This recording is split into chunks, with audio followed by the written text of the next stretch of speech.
Hello, मैं doctor Sumit Kumar Yadav. I have done my dermatologist I have done my dermatology from the Kota medical college. मैं आज आपको बताना चाहता हूँ कि स्ट्रेस और स्किन और हेयर में क्या कॉम्बिनेशन है, क्या लिंक होता है। अपनी लाइफ में डे टू डे स्ट्रेस कई तरह का होता है। कई अपन सुबह उठने से लेके रात में सोने तक का कई तरह का स्ट्रेस होता है। अपने को ये स्ट्रेस का क्या इम्पैक्ट पड़ता है अपनी स्किन की ग्लो पे, स्किन की क्वालिटी पे, अपने बालों पे, नाखून पे, अपने ब्रेन पे, जो कि ओवरऑल जो प्रोडक्शन होता है स्ट्रेस का वही से ही होता है। तो इस चीज को अपन देखते हैं आज क्या होता है। स्ट्रेस अपने सुबह उठने से, सुबह लेट उठे उसका स्ट्रेस, सुबह जल्दी जग गए उसका स्ट्रेस, नींद नहीं है उसका स्ट्रेस, कई तरह के मतलब किसी भी फॉर्म का स्ट्रेस हो सकता है। आप भूखे रहे वो स्ट्रेस आपको, अदर फॉर्म में देखा जाए यदि बीमारी होती है तो बुखार का स्ट्रेस हो गया, आपको लॉन्ग टर्म में कोई क्रॉनिक इलनेस हो गया, हेपेटाइटिस सी हो गया, हेपेटाइटिस बी हो गया, उस तरह कोई भी तरह की बीमारी हुई तो आपको एक स्ट्रेस आएगा।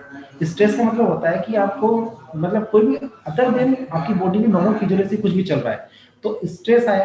अब अपनी बॉडी की एक मैकेनिज्म होती है कि अपने को आज ये सब सेल को कार्य डिस्ट्रीब्यूशन किया गया है कि भाई अपने को ये काम करना है। यदि कोई तरह का स्ट्रेस आता है अपनी लाइफ में तो वो सारी जो एनर्जी है अपनी, वो एनर्जी डाइवर्ट होती है कि उस स्ट्रेस से लड़े, उस स्ट्रेस को से लड़े।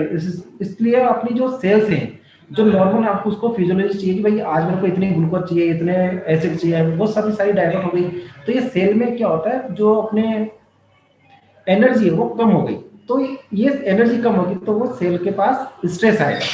ये ओवरऑल पूरी बॉडी पे देखा जाता है। अब देखा जाए अपने को कि स्ट्रेस का क्या इफेक्ट होता है स्किन पे, मतलब स्किन मतलब जो कील मुहासे होते हैं उनके लिए क्या होता है। आप सुबह किसी तरह का स्ट्रेस रहा तो आपके अंदर होता है कोर्टिकोस्टेरॉइड का प्रोडक्शन होता है। कोर्टिकोस्टेरॉइड का प्रोडक्शन होता है, ये कोर्टिकोस्टेरॉइड कई तरह की अपने शरीर के ऊपर से लेके ऊपर बालों से लेके हेड तक कई तरह के चेंजेस करता है। नंबर पहले आपने देखा फेस पे देखा जाए, फेस पे देखा जाएगा तो क्या होगा कि आपकी जो एक्ने प्रोडक्शन है वो स्ट्रेस के टाइम पे बढ़ जाते हैं। जैसे देखा होगा पीसीओएस एक कंडीशन होती है, पीसीओएस फीमेल में जब भी पीरियड आने वाले होते हैं उससे कुछ 7 दिन पहले आपके एक्ने बढ़ जाते हैं, तो वो एक स्ट्रेस का ही कारण है। स्ट्रेस की वजह से आपके कोर्टिकोस्टेरॉइड का प्रोडक्शन ज्यादा होगा, उसकी वजह से आपका जो सीबम प्रोडक्शन है स्किन में वो बहुत ज्यादा होगा। सीबम प्रोडक्शन से आपके जो बैक्टीरिया है वो प्रोलिफरेट ज्यादा करेगा और उससे आपके एक्ने हो जाएंगे।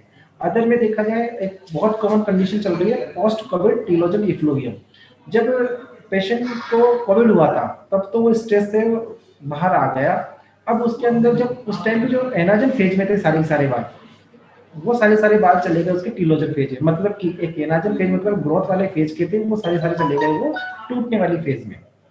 तो अभी कोविड के बाद में 6 महीने बाद में पेशेंट ये कंप्लेंट लेकर आए कई सारे कि साहब हमारे कई सारे बाल टूट रहे हैं, सबके बाल टूट रहे हैं, हमारे सारे बाल बहुत ज्यादा गिर रहे हैं।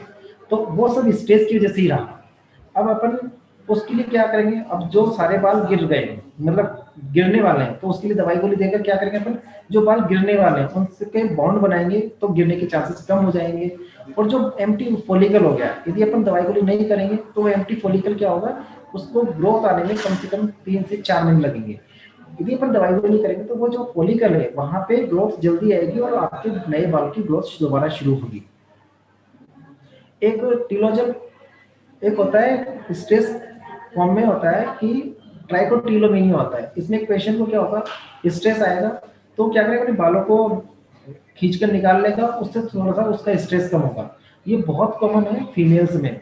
और इसके बाद में वो क्या करते हैं, कुछ लोग इन बालों को खा भी जाते हैं। तो कई बार आपने न्यूज में पढ़ा होगा फंगल का ये बालों का गुच्छा निकला है पेट में से, तो वो सब उसी के कारण है स्ट्रेस की वजह से। एक होता है एलोपेशिया एरिएटा, कुछ लोगों में चकते बन जाते हैं बालों में यहाँ पे, यहाँ के बाल सारे उड़ गए। ये इसकी वजह से हुआ क्योंकि वहाँ पे ओवरऑल बॉडी में इम्यूनिटी चेंजेज होती रहती है। तो कुछ टाइम पे इम्यूनिटी इस तरह की बनी उस पेशेंट में कि वहां से सारे बाल उसके उड़ गए। ये विद रेस्पेक्ट ऑफ टाइम ये अपने आप जब इम्यूनिटी नॉर्मल कंडीशन में आएगी तो सारे बाल वापस आ जाएंगे। लेकिन बहुत टाइम लगेगा, तो इसके लिए अपन क्या करेंगे, दवाई गोली करेंगे तो बहुत जल्दी इसमें आराम पड़ जाएगा। तो अपने को क्या करना है, स्ट्रेस से अपनी बॉडी, अपनी स्किन, अपने बाल सब कुछ जुड़े हुए हैं, ये लिंक है। तो अपने को स्ट्रेस से बचना होगा। तो ये ओवरऑल जो बॉडी में चेंजेज आ रहे हैं वो कंपेरेटिवली कम होंगे। अपने को हेल्दी लाइफ जीनी चाहिए।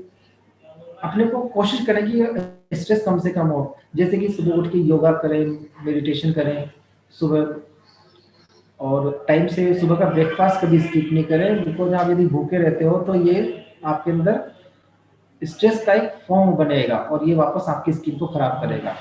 इसलिए आपकी इम्यूनिटी डाउन होगी। अभी कोविड चल रहा है, तो कोविड में ये है कि आप नियम बना लें कि सुबह का खाना कभी स्किप नहीं करें, सुबह का ब्रेकफास्ट कभी स्किप नहीं करें, क्योंकि यदि आप भूखे रहोगे तो आपकी इम्यूनिटी कम है, कोविड वाले बैक्टीरिया जो वायरस है वो बहुत जल्दी आपके अंदर इन्फेक्शन करेगा और आपको सीवियर फॉर्म की डिजीज करवाएगा। इसलिए आप अपनी इम्यूनिटी को मजबूत रखें और टाइम टू टाइम खाना खाएं। और ज़्यादा क्या है कि अपने को विटामिन सी बहुत अच्छा एंटीऑक्सीडेंट होता है, तो इसके लिए आप विटामिन सी के टैबलेट्स लें या फिर नींबू पानी पिए सबसे बेस्ट। आज अपने को समझा कि स्ट्रेस और स्किन में कई सारे कोरिलेशन होता है, तो अपने को स्ट्रेस से बचना चाहिए।